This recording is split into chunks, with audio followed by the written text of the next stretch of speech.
I got 4 questions in here. And the first question is, Master, what to do if suddenly we feel itchy at the back during meditation? Get a scraper, like a long wooden stick. On the one hand, then you have a few claws, carved with a few claws. A small one, you can get them from Chinatown. Let's scratch it. Just put it in and scratch it. Is it that simple? So if you are lack of a scratcher, do you call that a scratcher? Yes. If you are lack of a scratcher, then you know what to do. Then you contemplate, it is not me that is itching, it is my skin. Nothing to do with me. It's my apartment, and on the apartment, the wall of the apartment is a little bit of something coming off, or there's a bumblebee on the apartment wall. So it's not me that is itchy, it's my skin. It's one of my, of the 36 materials that make up of my body. And we call it the skin. And the skin is the traveling bag of our existence, of my existence. So if a bumblebee gets into my traveling bag, I don't want to kill the bumblebee. I just let the bumblebee stay there. So it's not you that is itchy. Why do you have to feel that it is you that is itchy? See if that works. If that don't really work, just get a scratcher. It's easy to solve the problem. About $1.50. Yeah. It's bamboo, make of bamboo. Okay, next. What is the significance of the black robes with the brown wraps? What you mean is you have a black robe and then you have wrap it with a brown wrap. If you wear a black robe, that usually signifies that you have taken the 3 refuges. You have taken like a uniform in a scout, a Boy Scout or Girl Scout. That you've been given a hat or uniform. It's a symbol of you have taken the 3 refuges. That means you already have registered for all the courses to go to university, the University of Enlightenment. So usually people wear black robe. And then the next step after wearing the black robe is to take precepts, the 5 precepts. Abstaining from killing, abstaining from sexual misconduct, abstaining from stealing, abstaining from cursing, double-tonguing, flattery, etc., etc. So you have taken the precepts, you have vowed to follow these precepts, and you never kill. You never kill for food. You never commit sexual misconduct, for example. You never commit stealing. So if you have vowed that, if you have taken those vows, then you wear the brown wrap, the sash. There's a sash, it symbolizes that you have taken those precepts. And some people may argue, do I need to take those precepts? Do I need to restrict myself? Abstaining from killing, I don't want to restrict myself in doing that. I like go fishing. And sometimes if some of my friends come to call me to go hunting, I like to hunt deers. But if you are committing killing, you already have spread the causes for lack of longevity, for bad health. And you will suffer for anything that you have done, you have said, you have thought about. There's consequence to it. So actually, we're not talking about precepts that should be taken. You're talking about the black robes and brown sash. I've answered your question already, so that's sufficient. Would you review the RAM that reincarnation has? So there's 6 RAMs of reincarnations. 3 vicious RAMs and 3 non-vicious RAMs. So if a person dies, he carry himself to reincarnation, not his money, not his assets, but his karma, whatever he has done. He carried this invisible energy with him onto the next life. How is the next life going to be? It depends on what kind of karmic energy he has created for himself in this life. And you ask yourself sometimes, if you want this, you sit quietly at home and say, you ask yourself, what am I going to be in my next life? Then you continue to ask yourself, what did I do in this life? I have been committing sexual misconduct many, many times. I have stolen many, many times. I have committed crime, I have done that, I've done this. Then you know then where you're going. So there are 6 rams, 3 vicious and 3 non-vicious. What are the 6 vicious ones? The ghost ram, the animal ram, and the hell ram. Victims of hell, they must have done something really, really vicious when they were alive. Then they may go down to the hell ram. And if you haven't done that much, but you still have committed vicious deeds, it depends on the level of vicious deeds that you have committed. Becoming victims of hell really is the lowest stratum. And then in the second level, ghosts, and then another level, animals. So the animal ram is usually higher than the ghost ram and the hell ram. Sometimes in the animal ram, you could be a protected pets of family. They even give you a graveyard to enjoy after you die, and they treat you like a child. So it depends on your karma. To be in the ghost ram is really sorrowful and sad because you're roaming about. You're roaming about. You cannot go into another life until you have served your karma of being a ghost. You may also suffer from starvation. They're hungry ghosts. That means you're always wanting to eat. You're always hungry, but you see food as the food appears, but when you want to put the food in your mouth, it's become something that you cannot digest. It may become fire. It may become blood. It's something that you cannot digest because of the karma. So that's the reason why we chant mantra to turn the food into digestible material for the hungry ghost. We have that kind of ceremonies to turn, by using chanting of mantra, to turn food into edible material for the hungry ghosts. Turning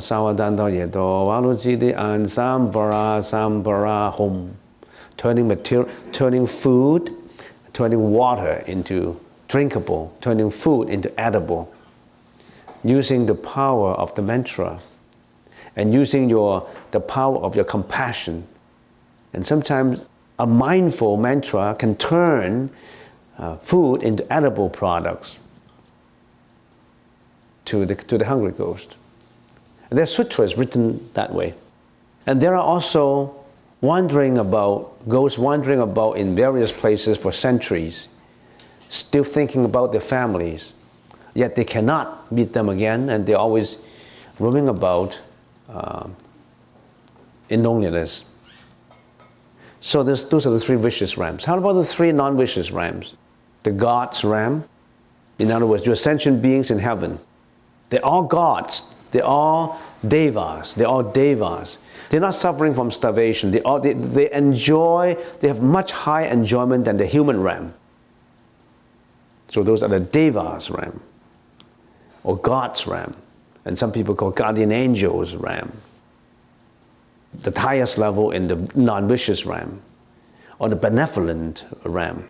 The second level is, of course, the Asuras ram. Happen in the other 5 rams, which means that there is Asuras in the animal ram, there's Asuras in the ghost ram, there's Asuras in the devas ram. But in some sutra, it's classified as one distinct class. Usually it is referred to as the heavenly Asuras. That means they enjoy the same prosperity and enjoyment as the devas, as the gods, but they always have a competitive and jealousy spirit. They're always jealous. They're always aggressive and competitive. And they're always at war with the devas, with the heavenly sentient beings. It is written in some sutras that they're always at war, and the devas, the heavenly, the sentient beings, always win in many, many occasions. But once in a while, they may lose. They may be lost. If they lost, the universe that we live in will be in chaos. I don't know what I mean. For example, in the Second World War, it could be that the devas, the heavenly devas and the heavenly asuras were fighting, and the asuras win. When the asuras win, our world is in starvation, in earthquake, in tsunami, and you name them. Not good. But when it's still under the control of the heavenly devas, we are much better. It is written that way in some sutras. And then another strata, it's the humans realm. We are in the human realm. So even in the human realms, we are different. Some people are richer, some people have better health than others, some people are more handsome, some people are ugly, some people are clever, and some people are foolish. They have different encounterings in their life. Why? Because they have different karmas. We have common karma and individual karma. So it is common karma that pull us to the same realm. You are human and I'm human. That's common karma. But within the common karma, there's individual karma. You are richer than I. You're more clever than I. You live in a highly developed country, like the States or Canada. I'm in a primitive tribe. We don't even cook. We eat raw stuff. Or we always go hungry. We're still the human. Our human realm, individual karma, is all different.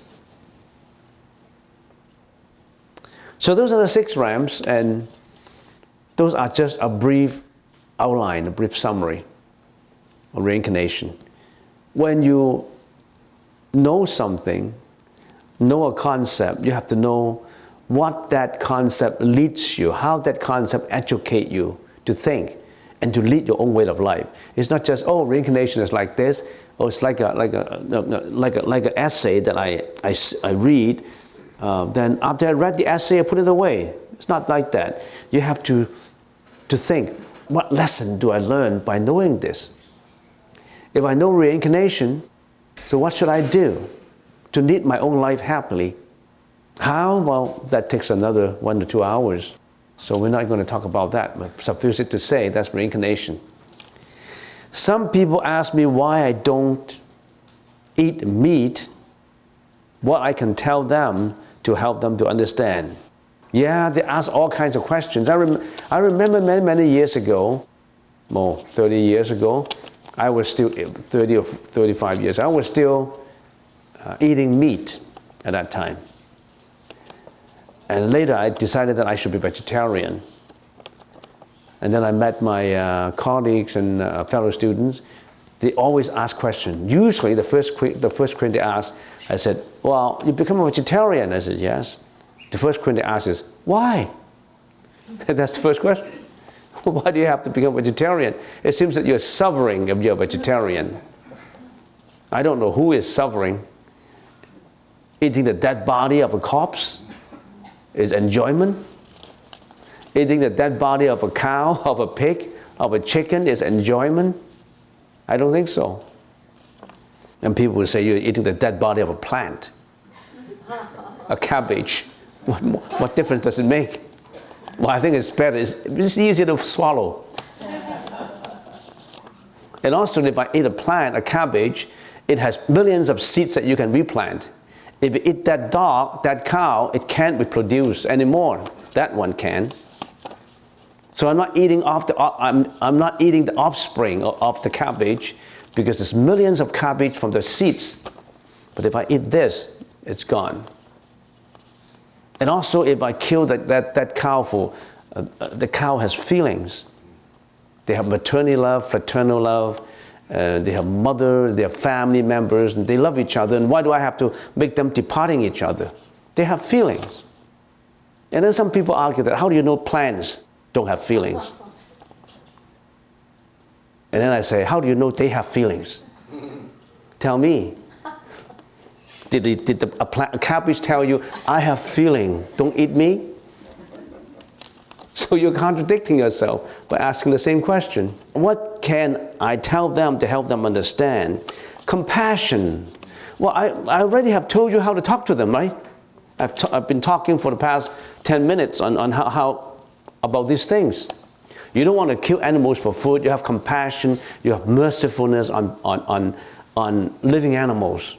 You milk a cow, you drink milk from them, and when they get old, you slaughter them for food. And it's not fair because they've been working. They're not slacking off. They work every day to give you milk. Or the cow in some country, in Southeast Asia country, they fill the land, they farm for you. And the sheep give you the wool. They give the skin, they grow skin for you, for your clothes. And how come you, after they're useless, they're not useful anymore, you kill them? And what kind of compassion you have in holding your knife and stick it into the throat of a tame little goat? So how can I tell them to make them understand? So many things that you can tell them. Next time we should bring a recorder and then record it and then tell them accordingly. Yeah? Just one thing, a kind of reflection. I have some friends who have pets and they love the pets. Yeah? And when they press me very much, I just tell them, can you imagine eating your own cat pet? or your dog? Yeah. Oh, this is different. Oh, how this is different? Yeah, how come it's different? Yeah. You're not eating your own pet, but you're eating the animals. You're eating a cow. A cow could be a pet too to some families. And some farmers, they love the cow, which have been doing work for them so much that they don't want to kill them. They just want to keep them. And there are people like that. Yeah? In India, they have sort of like old folks' homes for cows. Oh, what?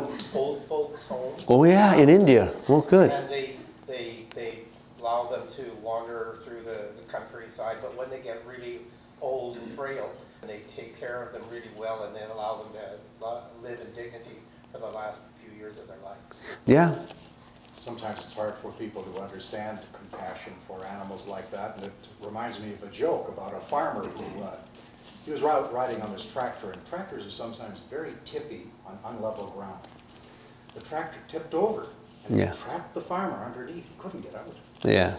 The pig saw this, and he came and grabbed the man by the leg, and he pulled him out. The pig? Got him out. Oh, yes. Yeah. With his mouth. Yes. Yes.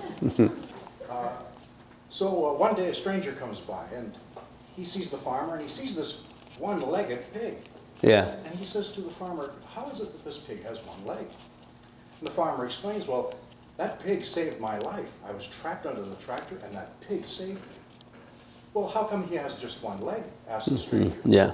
Farmer says, a pig that valuable, you don't eat them all at once. So, yeah, he's cruel. Yeah. So bit by bit, the first the leg, the second the other leg. Yeah.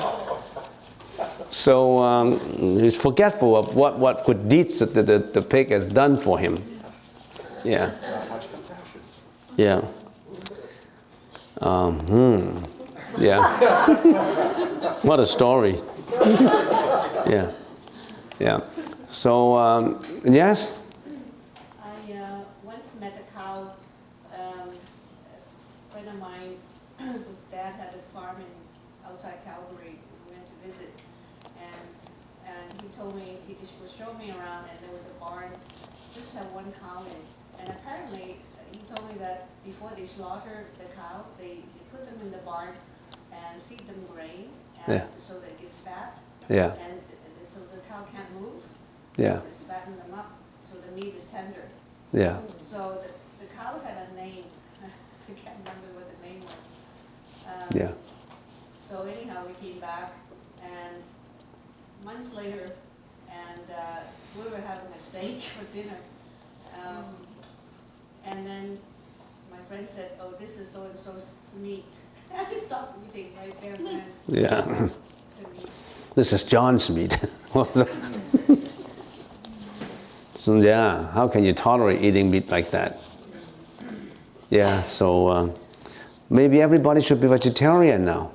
What's the point of eating meat? I remember as a boy being on my grandparents' farm, and one day they were slaughtering pigs. Yeah. And this one pig, he's tied up by the ankle. Yeah. And I'm a little boy and I'm standing by him, and he looks at me with these blue eyes. Yeah. The pig?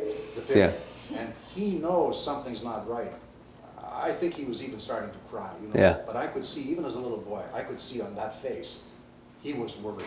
He Yeah. knew something wasn't right. And he had the look of fear in him. Yeah. Yeah. So they have feelings. Yeah. They have feelings. Yeah. Yes. Yeah. I Yeah. watched a documentary just one day last week, and it was a futuristic show on life's likely to be in the future. They talk about 2050 being 20 or 10 billion people in the world, and then the argument becomes how can you sustain that kind of population in the world. The argument that was put forward in this documentary was that eating meat, you could feed 10 billion people. You couldn't feed 10 billion people meat because of the amount of grain it takes to feed a cow, to butcher a cow, so some people can have meat. So everybody would be vegetarian. And they said they would do without dairy products as well. Anything that would be ice cream, milk, those sort of things, because of the amount of food that's necessary to feed the animal to produce it. So by good luck or good fortune, by 2050, out of necessity, if not out of morality, it appears that we may all be vegetarian. Yeah, hopefully, because then, yeah, you need a lot of grains to keep a cow so that you could eat up the cow. The calories and the requirements to feed that cow it's not more than the kind of grains that you use to feed the cow. You have a question? Yeah. Yeah, I understand, and I feel the same way when I think about cows and pigs and animals like that. But I find it's hard when I think about like oysters and clams. Yeah. And how do you come around? They are also living things. They will be classified under the categories of animals. Clams, they have, I guess they have feelings too, because they cram up their shells when you attack them. And fish and oysters, they all have feelings, and we don't eat them. It's the same. Yeah. Yeah? And well, so I'm aware that Dalai Lama eats meat now because of a physical health condition. Mm. And I understand that, and we've had that discussion over tea.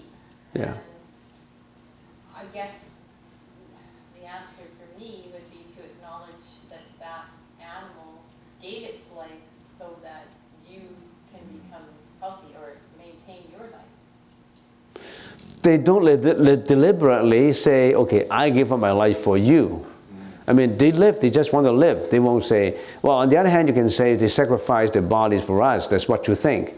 But nobody wants to sacrifice their body for you. I mean, I don't think that's the way they think. They just want to survive like you and I. They want to survive. They don't want to die. They're seeking happiness like humans. By the way, yesterday there was a young guy who came to me and he said, Reverend, what is happiness? Well, I said, that's a very broad, general discussions on that. He said, how come I always don't feel happy? And I talked to him, I find that he doesn't have any self-worth. He don't think that he's worth a lot. Everything he do, he's an achiever. After he achieves something, then he say, he's very interested in achieving something. This is what I want. And when he got up to that point, he has got it, and they say, it's not fun anymore. So he's not happy. So he's getting another target, and then when he achieves that, he's not happy. So what is happiness? I can't find happiness. Well, I say happiness, you have to work at it. First of all, you have to define your happiness, and you have to structure yourself and learn what you mean by it, how to achieve it. It doesn't come to you naturally. It's also how you perceive, how you perceive things. So by the way, what's happiness? You have any idea what happiness is all about? Open for discussion. Contentment, or peace of mind. Content with where you are now, Yeah. with how things are now. This means not to discriminate, that makes me happy, that doesn't make me happy. I am happy in here, happy and content, both feet on the ground. My practice of vegetarianism is partly to render compassion to animals. First and foremost, the idea of killing is not in my head. I am free from that. That's why vegetarianism is in my practice, is to release myself from the notion that I have the right to take something else's life. So self-content and peace of mind, right? It's peace of mind. Yeah. He said, how come I don't have peace of mind all the time? Discontent. Yeah. Discontent. Discontent is running rampant without a manager. Desire and discontent. In his case, discontent. He's fulfilling his desires, but discontent is still operating. Discontent is still saying, but it's not enough. And then he's listening. He's listening, okay, it's not enough. Instead of saying, no, it's enough. Discontent is your answer. Yeah? You have something to say? Well, you asked if anybody had an idea what it was, and something just came was to have the freedom to give and receive love. Yeah. To give and receive. Love. Oh, yeah, love. Yeah. And then you have to define love. You know, what is love? Yeah. Oh, I didn't mean to make that hard. Yeah. Yeah, so some people say, what is love? You know, and sometimes in the Buddhist teaching, love actually is not a good thing. It could be an attachment. So that has to be open for discussion too. Any more? Yeah, yeah. I would think about, if you think of animal, is what happens in your family, one of the member, you won't eat it. Yeah. If you think of animal as a family member, you won't eat it. But you can say, okay, I'm going to eat it, and I don't think it as a family member. Yeah. So that's okay. Right? Yeah, some people is very argumentative. You know, wow, well, it's easy. Then I don't think it I think it's an enjoyment. A steak, pork chop, you know, is always good. I don't think of it as a family member. It's somebody else's member. None of my business. So I'm eating it happily. So you can say it that way.